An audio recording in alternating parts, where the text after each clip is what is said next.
ఈ యొక్క పెంతెకోస్తు పండుగ దాకా మనము పాస్కా కాలమే అన్నమాట. మనమందరం కూడా పాస్కా కాలంలో ఉన్నప్పుడు క్రీస్తు ప్రభు యొక్క దర్శనాలు, క్రీస్తు ప్రభు ఉత్థానమయ్యారు అనే దానికి సాక్ష్యం ఏమిటి? పోయిన ద్వారా చెప్పారు. క్రీస్తు ప్రభు ఉత్థానమయ్యారు అనే దానికి సాక్ష్యం ఏమిటి? క్రీస్తు ప్రభు ఉత్థానమయ్యారు అనే దానికి సాక్ష్యం, నిదర్శనం, పునాది ఏమిటి? మన విశ్వాస రహస్యం. మన విశ్వాస రహస్యం అని నేను చెప్పాను. ఆ యొక్క విశ్వాస రహస్యాన్ని క్రీస్తు ప్రభు ఈనాడు ఇంకొంచెం కూడా దృఢపరుస్తూ ఉన్నాడు అనమాట. ఎందుకంటే క్రీస్తు ప్రభు ఉత్థానం మన యొక్క క్రైస్తవ విశ్వాసానికి మూలం, పునాది. అప్పుడు క్రీస్తు ప్రభు ఈ వారంలో ఉత్థాన పండుగ గురించి గడిచిన శనివారం దాకా 3 పర్యాయములు యేసు ప్రభు వివిధ రకములైన ప్రజలకు, అంటే మగ్దలేని మరియమ్మకు, ఎమ్మావు నగరానికి 2 శిష్యులకు, అదేవిధంగా క్రీస్తు ప్రభు యొక్క 11 మంది శిష్యులకు ప్రభు దర్శనమిచ్చారు. దర్శనమిచ్చిన తర్వాత ఈనాటి సువిశేషంలో ప్రభు వారి విశ్వాసాన్ని బలపరుస్తూ వారికి బాధ్యతను ఒసుగుతూ ఉన్నాడు అన్నమాట. అందుకనే మనమందరం కూడా కొన్నిసార్లు ప్రభు యొక్క ఉత్థానం నిజమా కాదా అని మనము కూడా సందేహిస్తూనే ఉంటాం. ఎందుకంటే మానవ శరీరం ఉత్థానం అవట చరిత్రలోనే లేదు, కానీ క్రీస్తు ప్రభు దాన్ని రుజువు చేశాడు. రుజువు చేసిన క్రీస్తు మనము ఆ యొక్క ఉత్థానాన్ని చూసినప్పుడు మనం కొన్నిసార్లు అవిశ్వాసం అవుతాం. అందుకనే ఎమ్మావు నగరానికి వచ్చిన 2 శిష్యులు మళ్ళీ తిరిగి యెరూషలేము దేవాలయానికి వస్తున్నారు. అదేవిధంగా ఈనాటి సువిశేషంలో మనం చదివి ఉన్నాం. 11 మంది శిష్యులు యూదుల భయం వలన ఒక గదిలోకి వెళ్ళి తలుపులు వేసుకుని ఉన్నప్పుడు ప్రభు వారికి దర్శనమిస్తున్నారు. ఇప్పుడు మన యొక్క జీవితంలో కూడా కొన్నిసార్లు క్రీస్తు ప్రభువుని మనం అనుసరిస్తున్నప్పుడు మన యొక్క విశ్వాసము కూడా కదులుతూ ఉంటది అనమాట. పునాది కదిలితే ఇల్లు గట్టిగా ఉంటుందా? ఉండదు. అప్పుడు మన యొక్క విశ్వాసము కొన్నిసార్లు కదిలినప్పుడు మన యొక్క విశ్వాసము కొన్నిసార్లు మనం కోల్పోవచ్చు, కొన్నిసార్లు అధికమైన విశ్వాసము కూడా మనకు ఉంటుంది. కానీ దేవుడు మన నుండి ఈ కదిలే విశ్వాసము కాదు, లేకపోతే అధికమైన విశ్వాసము కాదు మన నుండి కోరేది. మన నుండి దేవుడు కోరేది ఒక స్థిరమైన విశ్వాసం. ఏ స్థితిలో ఉన్నా కానీ దేవుడిపై విశ్వాసము కలిగి జీవించాలని ప్రభువు ఈనాడు మనకు బోధిస్తున్నారు. అందుకనే పునీత పౌలు గారు ఈ విధముగా చెప్తారు. కొరింథీయులకు రాసిన మొదటి లేఖ 15వ అధ్యాయం 14వ వచనం.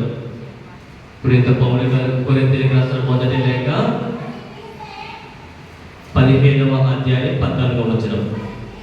మరి క్రీస్తే లేవనెత్తబడనిచో మా బోధనలు వ్యర్థమే, మీ విశ్వాసము వ్యర్థమే. Praise the Lord. చూడండి పిల్లరా, పునీత పౌలు గారు పలుకుతున్నారు, క్రీస్తు లేవనెత్తబడినచో మా బోధలు, మేము బోధించేది వ్యర్థమే, అదే విధముగా మా విశ్వాసము వ్యర్థమే.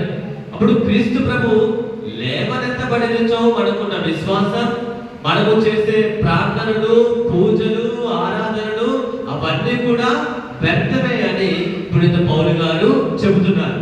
ఇప్పుడు మనం చేసే ప్రార్థనలు వ్యర్థము కాదు, మనం వినే వాక్యము వ్యర్థము కాదు. కాబట్టి క్రీస్తు ప్రభు ఉత్థానుడయ్యాడు కాబట్టి మనము ఆయన్ని విశ్వసిస్తూ ఉన్నామని పునీత పౌలు గారు ఈ విధముగా పలుకుతూ ఉంటారు.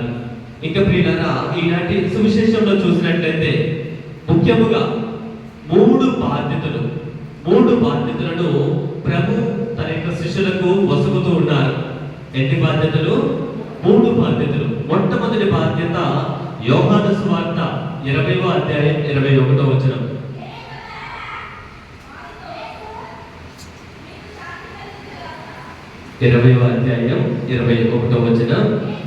యేసు మరలా వారితో, మీకు శాంతి కలుగునుగాక. నా తండ్రి నన్ను పంపినట్లు నేను మీకు పంపుచున్నాను. మొట్టమొదటి ఏమిటి అంటే తండ్రి దేవుడి యొక్క చిత్తాన్ని ఈ లోకంలో నెరవేర్చడానికి వచ్చిన క్రీస్తు ప్రారంభించిన ప్రేషిత కార్యాన్ని ప్రభు తన యొక్క శిష్యులకు వసగుతూ ఉన్నాడు. ఈ యొక్క తపస్సు కాలంలో రెండవ ఆదివారం రోజున నేను ఈ యొక్క ఒకే పదం గురించి ప్రసంగం చెప్పాను. సిలోయము, దాని యొక్క అర్థం ఏమిటి? సిలోయము, పుట్టుకొట్టి వారితో యేసు ప్రభు చెబుతున్నారు, నీవు సిలోయము కోనేటిలోకి వెళ్ళి కలుగుకొనుము. ఒకే ఒక ఏమిటా పదం? పంపబడిన వాడు. సంతోషం, ఒక్కరైనా గుర్తు పెట్టుకున్నారు. సిలోయం అనే పదానికి అర్థం ఏమిటి? పంపబడిన వాడు. అప్పుడు ఈ యొక్క క్రీస్తు తండ్రి యొక్క చిత్తాన్ని ఈ లోకములో సంపూర్ణ ఉనర్చడానికి వచ్చిన క్రీస్తు తన బాధ్యతలు సంపూర్ణ ఉనర్చి అది ఈ లోకంలో కొనసాగించడానికి తన యొక్క శిష్యులకు ఆ యొక్క బాధ్యతను వసుకుతూ ఉన్నాడు. అది ఏమిటంటే, ఆ యొక్క బాధ్యత ఏమిటి అంటే 21వ వచనంలో మనం నా తండ్రి నన్ను పంపినట్లు నేను మేము పంపుచున్నాను అని పలికెను. ఆ పలికిన తర్వాత మొట్టమొదటి బాధ్యత ఏమిటంటే పితా పుత్ర పవిత్రాత్మ నామమున జ్ఞానస్నానం పొందవచ్చు. ప్రపంచమంతా కూడా నేను నిజమైన రక్షకుడని విశ్వసించే విధముగా మీరు బోధించండి. అంటే క్రీస్తు నామములో తప్ప రక్షణ వసిగే నామం ఈ లోకంలో తండ్రి దేవుడు ఎవరికి ఇవ్వలేదు. కనుక శిష్యులకు ప్రభు ఇస్తున్న మొట్టమొదటి బాధ్యత ఏమిటంటే సువార్తను బోధించి పితా పుత్ర పవిత్రాత్మ నామమున ప్రజలకు జ్ఞానస్నానం పోసవచ్చు, దేవుని బిడ్డలుగా చేసే బాధ్యత. ఇప్పుడు ఈ యొక్క బాధ్యత క్రీస్తు ప్రభు తన యొక్క శిష్యులకు ఇస్తూ తన యొక్క శిష్యులకు మాత్రమే ప్రభు ఇవ్వట్లేదు. ప్రభు ఈ యొక్క బాధ్యతను 11 మంది శిష్యులు, తర్వాత 12 మంది శిష్యులు ఉన్నారు. 12 మంది శిష్యులు మాత్రమే వసగట్లేదు. క్రీస్తు ప్రభువుని అనుసరిస్తున్న ప్రతి ఒక్క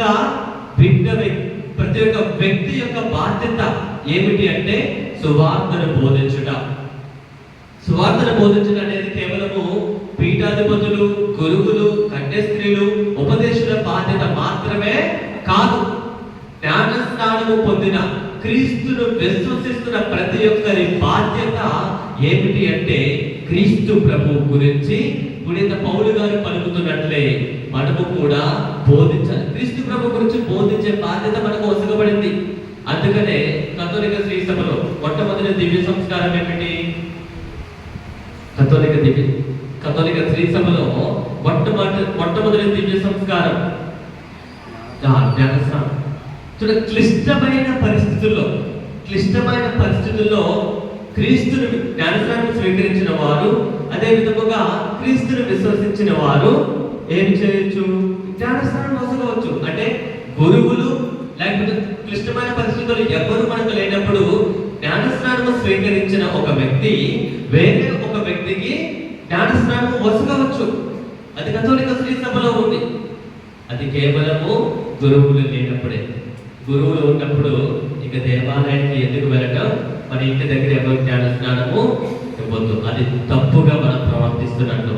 గురువులు లేని పక్షమున క్లిష్టమైన పరిస్థితుల్లో జ్ఞానస్నానం స్వీకరించిన ఒక కథోలిక క్రైస్తవుడు వేరే ఒక వ్యక్తికి జ్ఞానస్నానం వసగవచ్చు. మరి ముఖ్యంగా మరణ అవస్థలో ఉన్న వారికి. ఇప్పుడు చూడండి, ఈ సువార్తను బోధించే అధికారము కేవలము గురువులకు, కన్యాస్త్రీలకు మాత్రమే కాదు, జ్ఞానస్నానం పొందిన మనమందరకు ఈ యొక్క బాధ్యత అనేది వసగబడింది. అప్పుడు మనం అందరం అనుకుంటాం, ఫాదర్ గారికి ఆదివారం రోజున మీరా ప్రసంగం చెప్పడానికి మాకు మైక్ ఎవరు ఇవ్వట్లేదు, మరి మేము ఎలా ప్రసంగం చెప్పాలి? అలా సిద్ధపడి రండి.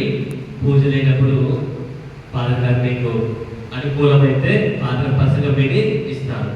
మనం అది కాదు. పునీత అసిసిపురం ఫ్రాన్సిస్ గారు ఈ విధంగా చెప్తారు, అవసరమైనప్పుడు మాత్రమే మీరు మాట్లాడాలి.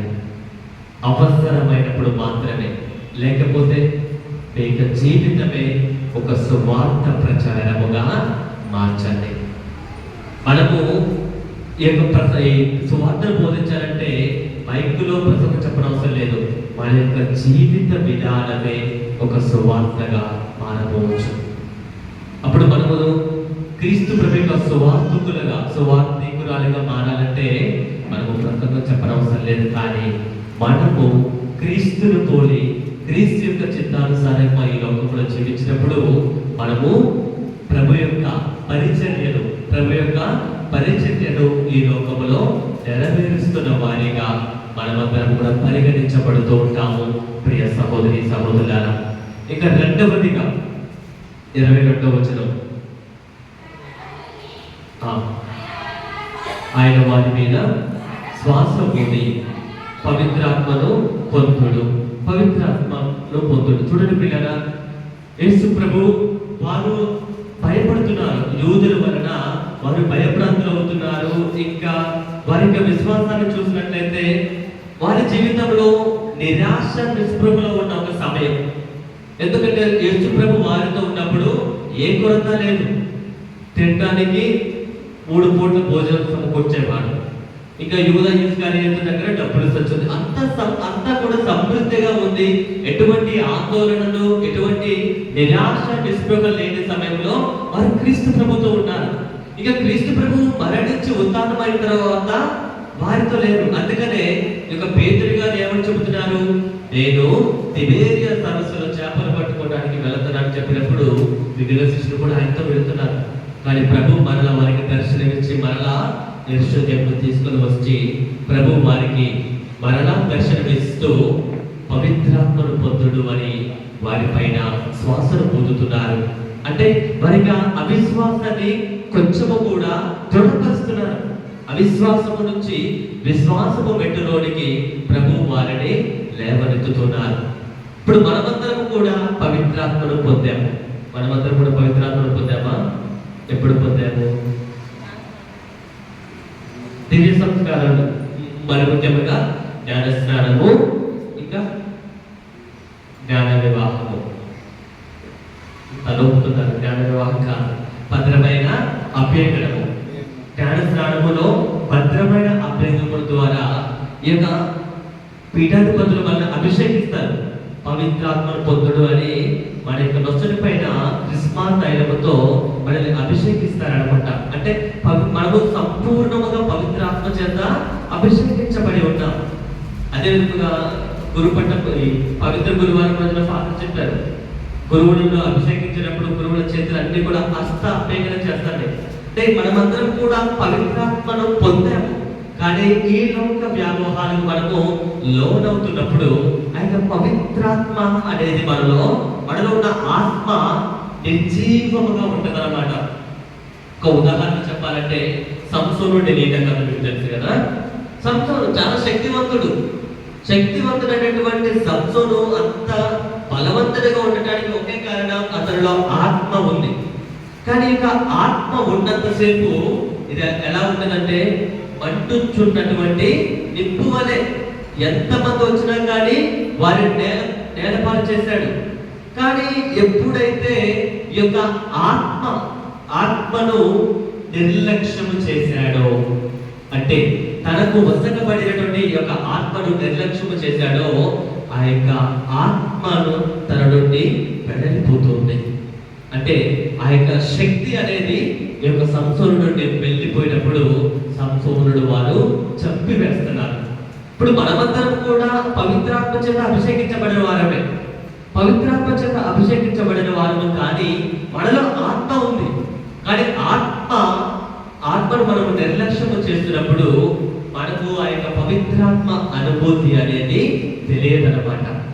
కానీ ప్రతిరోజు మనం జ్ఞప్తికి తెచ్చుకునేది ఏమిటంటే, నేను దేవుడి యొక్క ఆత్మ చేత నింపబడిన వాడను, నేను దేవుడి యొక్క ఆత్మ చేత నింపబడిన దానిను, నేను దేవుడి యొక్క చిత్తాన్ని ఈ లోకంలో నెరవేర్చడానికి వచ్చిన వాడను అని మనకు జ్ఞప్తికి తెచ్చుకుంటూ దేవుడి యొక్క చిత్తము కోసం ఈ లోకంలో జీవిస్తే ఆత్మ ఎల్లప్పుడూ మనల్ని దేవుడి వైపు నడిపిస్తూ ఉంటుంది. మనందరికీ దేవుడు పవిత్రాత్మను వసగాడు. ఆ యొక్క పవిత్రాత్మ మనలో ఉంది. కానీ మనము కొన్నిసార్లు మర్చిపోతూ ఉంటాం. అలసట, నిర్లక్ష్యము, ప్రార్థనలో అలసిపోయినప్పుడు ఈ యొక్క ఆత్మ నిర్జీవముగా ఉంటుంది. మనలో ఉన్న ఆత్మను మనము సజీవము చేయాలంటే మనము కూడా శిష్యుల వలె ప్రార్థన చేయాలి.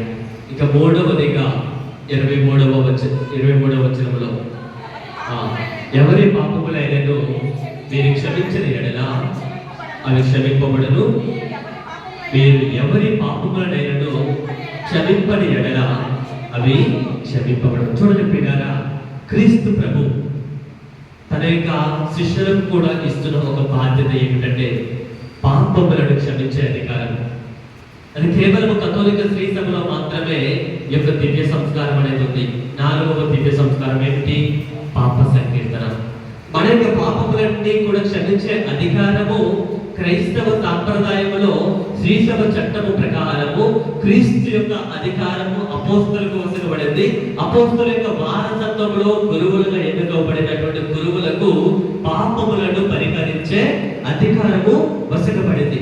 అందుకనే ప్రభు మనల్ని ప్రేమిస్తున్నాడు కనుక మన యొక్క పాపములను క్షమిస్తున్నాడు.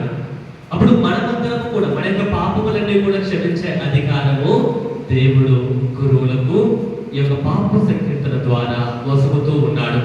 ఇప్పుడు ప్రభు యొక్క సువార్తను బోధించడానికి మనం ఎన్నుకోబడిన వారం శిష్యుల వలె. ప్రభు యొక్క సువార్తను బోధించడానికి మనం ఎన్నుకోబడిన వారం అయితే ప్రభు యొక్క ఆత్మ మనలోనే ఉంది. ప్రభు యొక్క ఆత్మ మనలో ఉంటే మనము మన యొక్క పాపములను విడనాడి ప్రభు వలె పవిత్రమైన జీవితాన్ని జీవించాలని ఈనాటి సువార్త మనకు బోధిస్తూ ఉంది. ఇక ప్రియులారా, మన యొక్క క్రైస్తవ విశ్వాసంలో పునీత పేతురు గారు పలుకుతున్నట్లు మనమందరము కూడా పరీక్షించబడతాం. ఉదాహరణ బంగారం గురించి. బంగారము అది ఫైనల్ ప్రోడక్ట్ అన్నమాట.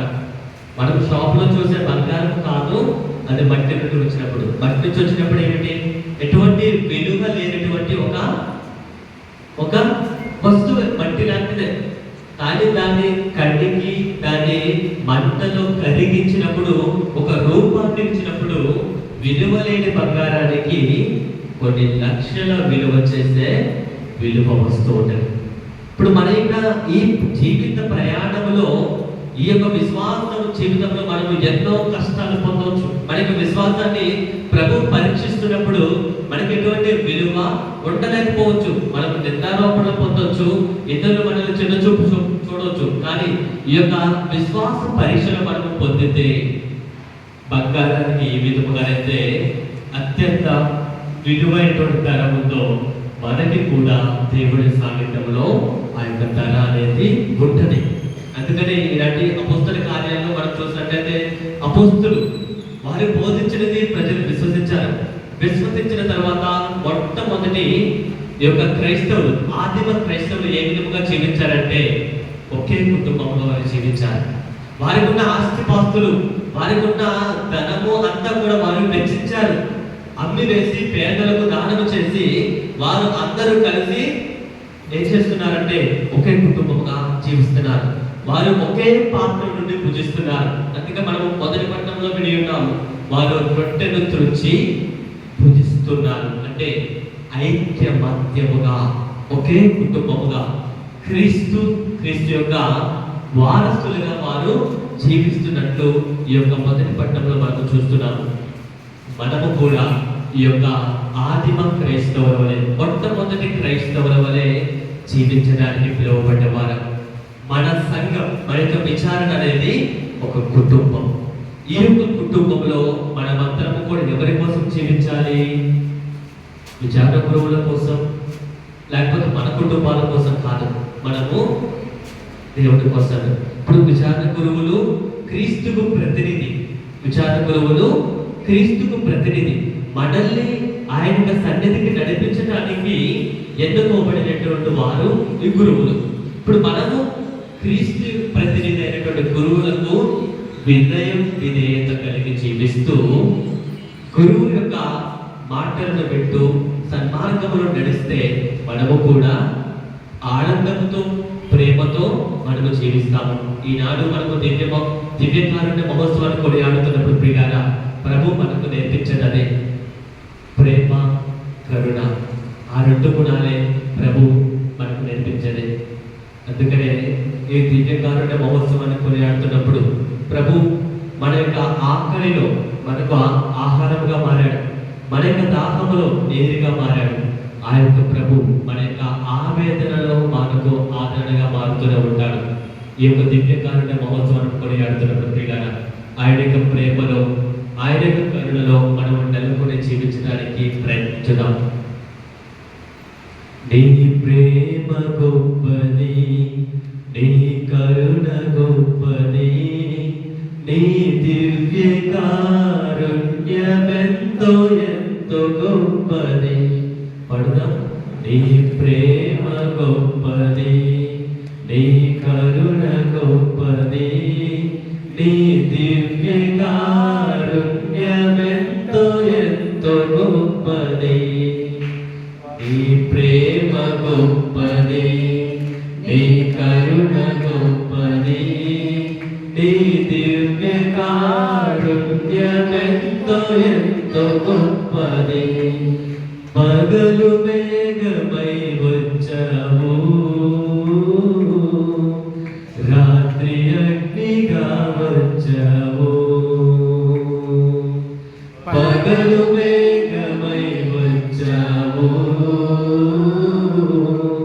రాత్రి అగ్నిగా వచ్చావు. నీ ప్రేమ గొప్పది, నీ కరుణ గొప్పది, నీ దివ్య కారుణ్యమెంతో ఎంతో గొప్పది. నీ ప్రేమ గొప్పది, నీ కరుణ గొప్పది, నీ దివ్య కారుణ్యమెంతో ఎంతో గొప్పది. పగలు మేఘమై వచ్చావు, రాత్రి అగ్నిగా వచ్చావు. పగలు మేఘమై వచ్చావు, రాత్రి అగ్నిగా వచ్చావు. నా ఆకలిలో మన్నాగా, నా ఆకలిలో మన్నాగా, నా దహంలో నీరుగా, నా ఆకలిలో మన్నాగా, దహంలో నీరుగా వచ్చవయ్యా సేద తీర్చగా. అర్పించవయ్యా నిన్ను నీవుగా, వచ్చవయ్యా సేద తీర్చగా. అర్పించవయ్యా నిన్ను నీవుగా. నీ ప్రేమ గొప్పది, నీ కరుణ గొప్పది, నీ దివ్య కారుణ్యమెంతో ఎంతో గొప్పది. నీ ప్రేమ గొప్పది, నీ కరుణ గొప్పది, నీ దివ్య కారుణ్యమెంతో ఎంతో గొప్పది. నీ దివ్య కారుణ్యమెంతో ఎంతో గొప్పది. అర్పణ అందరం కూడా లేచి నిలబడి